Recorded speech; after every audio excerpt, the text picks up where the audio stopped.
prior to 1956, the physio had always been at the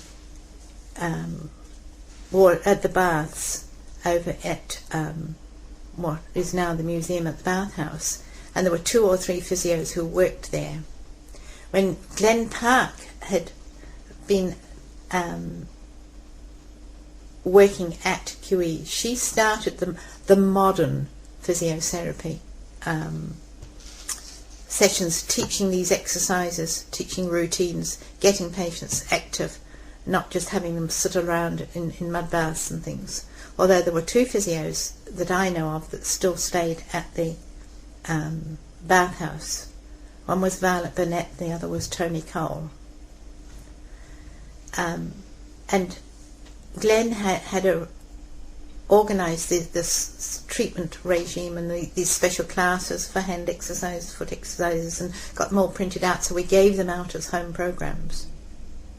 Diana Mears had worked for her, and then I again took over from Diana.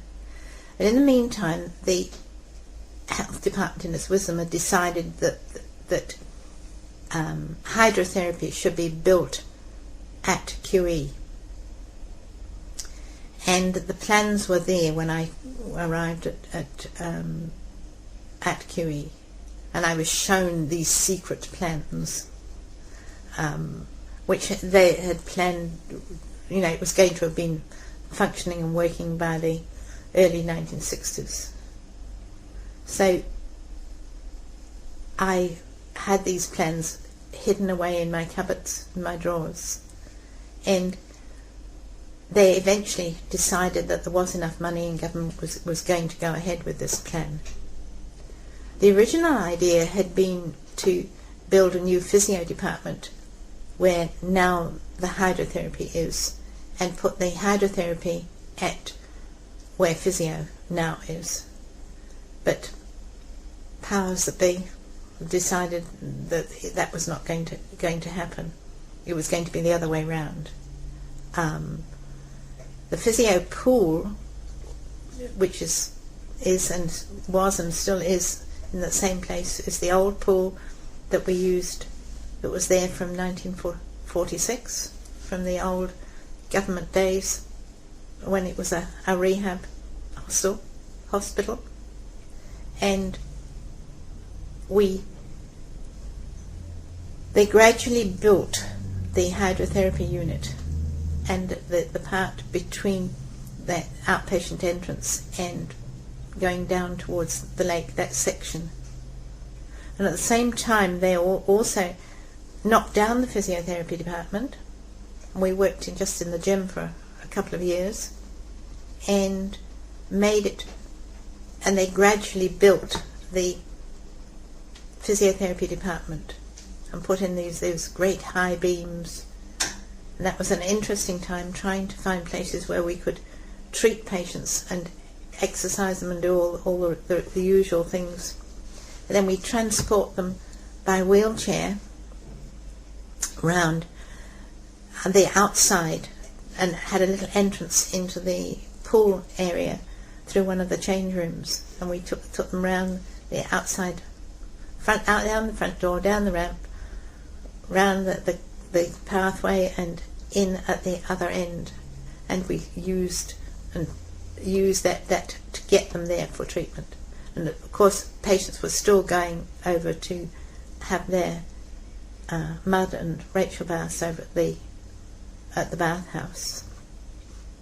Eventually that department was built, and it was an enormous department, or so it seemed, with lots of overhead beams, overhead slings that we could use, and bars that we could attach to give resistance and all sorts of things. And we enjoyed a relatively spacious and active time, but it was one big department, cubicled off, where we very rarely, patients were dressed, so we very rarely had to draw screens around people unless we wanted to give particular treatment to a back or a hip or something. Then we had to draw curtains round. But normally we just treated on a big open plan, so you could supervise 4 or 5 or even 6 patients and help them to do exercises, and we had clocks going in all directions, timing people to do 5 minutes exercise in one direction, 5 minutes exercise in another direction.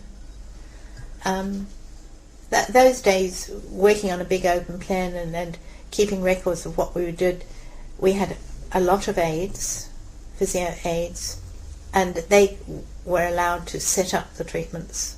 They were not allowed to increase or alter things, and if we wanted to increase weights or we wanted to alter what somebody was doing, they had to come and tell us and ask permission to be able to do it.